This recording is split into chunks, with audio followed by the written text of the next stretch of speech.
Adventurers sail across an ocean in search of a new life. They forge a nation that will become the most powerful in the world.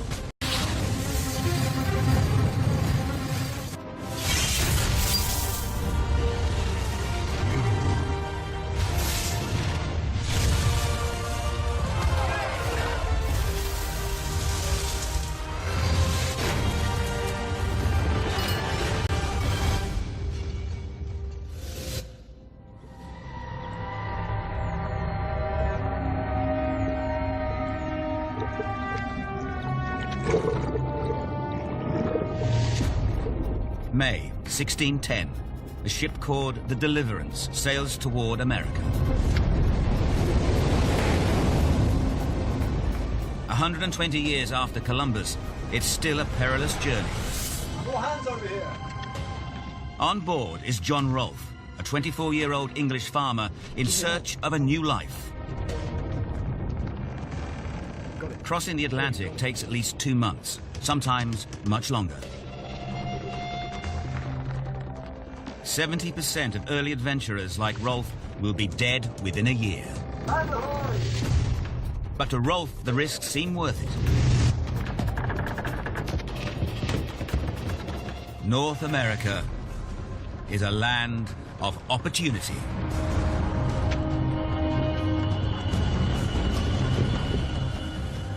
A continent of vast, untapped wealth, starting with the most valuable resource of all, land.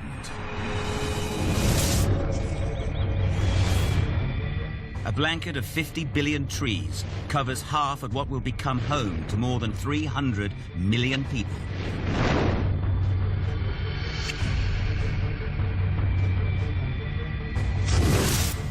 Further west, up to 60 million bison roam 14.5 million square kilometers of wilderness.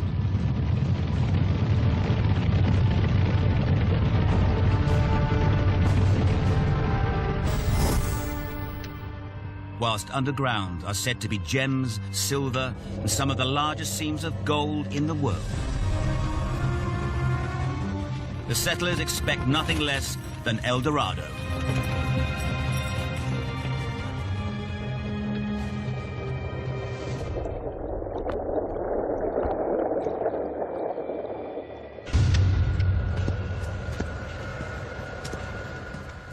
But what Rolfe finds at the English settlement of Jamestown is hell on earth.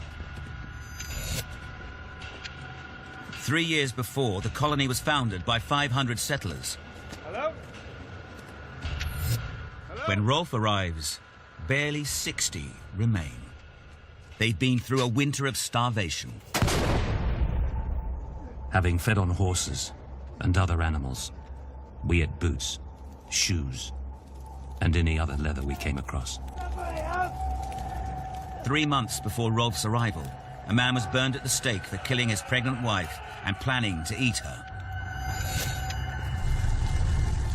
The English colonists were unprepared for this new world and unwilling to perform manual labor. Instead of livestock, they brought chemical tests for gold that they never find. And this is not uninhabited land. They've built Jamestown in the middle of a Native American empire. 60 starving settlers surrounded by up to 20,000 members of the Powhatan Nation, armed with bows and arrows that are up to 9 times faster to reload and fire than an English musket. They're soon enemies.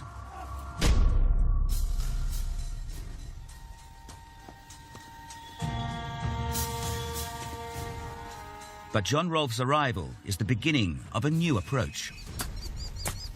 He's come with a plan. There's money in tobacco, and England is addicted. Up until now, it's only been grown in the Spanish colonies. The Spanish control the worldwide trade. They'd even made selling tobacco seeds to foreigners punishable by death. But John Rolfe has got his hands on some. No one knows how. In the warm, humid climate and fertile soil around Chesapeake Bay and Jamestown, Rolfe's tobacco plants flourish. The first large harvest is worth more than $1 million in today's money. The great strength of America is our people.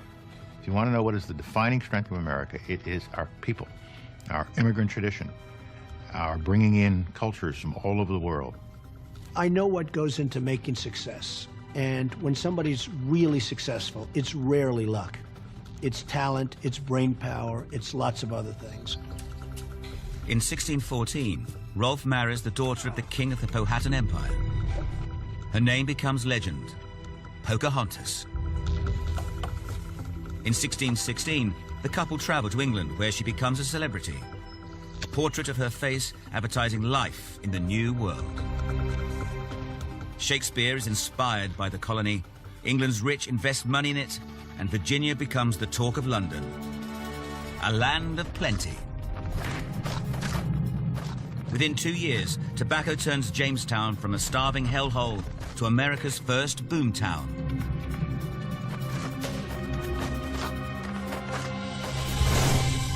Ten years after John Rolfe's arrival in Jamestown, another group of English settlers lands in North America.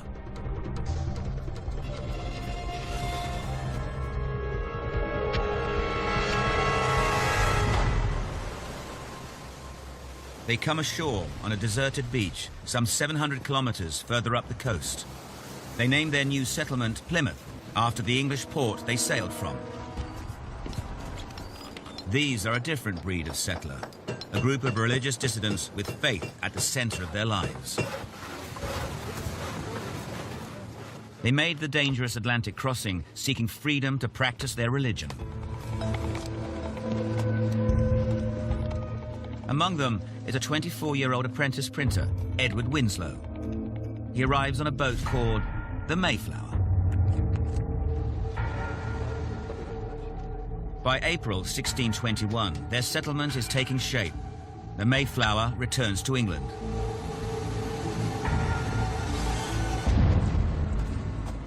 The Pilgrims are on their own, in an unknown land. A great hope and inward zeal we had of laying some great foundation for the propagating and advancing the gospel of the kingdom of Christ in those remote parts of the world. There are 19 families, goats, chickens, pigs and dogs. They have spinning wheels, chairs, books, guns, and no way home. If you create this environment as a land of opportunity, then you're going to attract those type of people who want to take that risk, who want to take that gamble, and who believe in a better life. They were heading for the Hudson River, but they've landed more than 300 kilometers further north at the beginning of winter. They've arrived in the middle of a mini ice age with temperatures 2 degrees colder than today. Winters are longer, growing seasons shorter.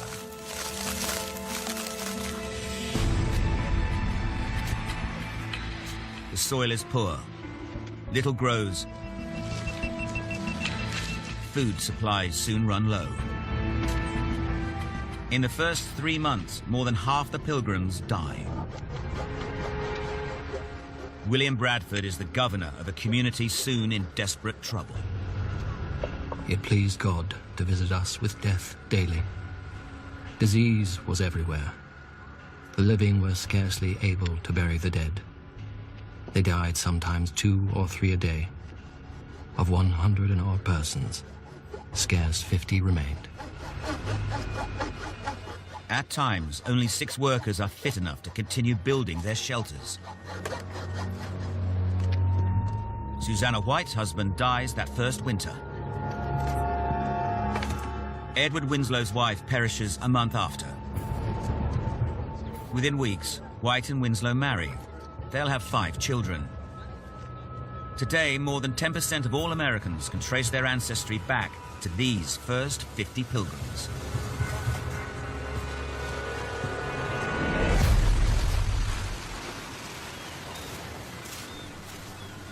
But their new world is not built on virgin soil.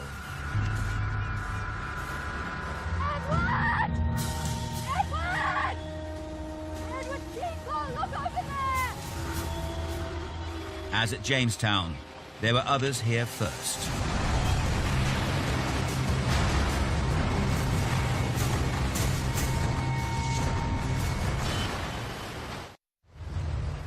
April 1621. 100 pilgrims have landed in North America. After 5 months of winter, barely half survive.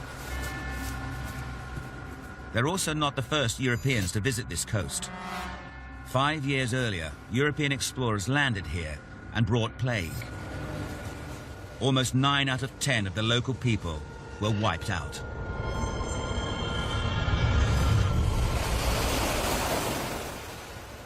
Now the surviving Pokanoket don't want enemies. They want peace. They teach the English how to grow crops in sandy soil, using fish for fertilizer. But they want something in return. They have a common enemy, a rival tribe, and the English have powerful weapons.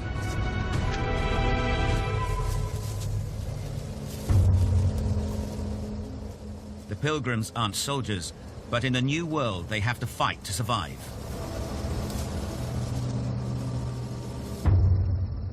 On August 14th, 1621, Pilgrims and Pokanoket unite to launch a surprise attack they hope will safeguard both their futures. It was resolved to send 14 men, well armed, and to fall upon them in the night. The captain gave charge, let none pass out.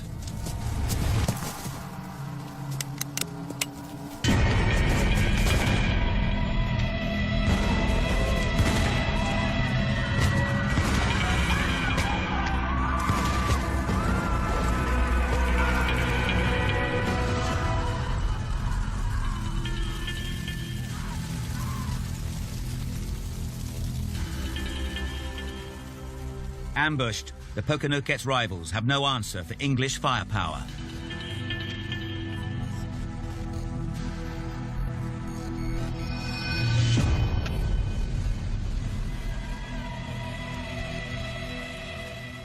The successful raid is a chance for unlikely allies to find common ground. We have found the Indians very faithful in their covenant of peace with us. They are people without any religion or knowledge of any god, yet very trusty, quick of apprehension, ripe-witted, and just.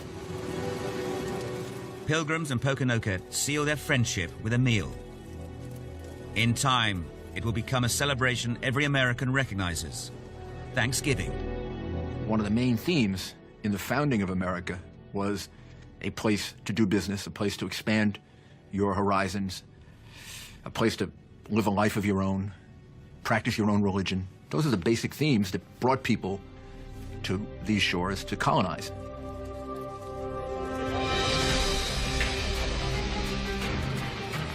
The success of these colonists begins a period of prosperity and rapid expansion.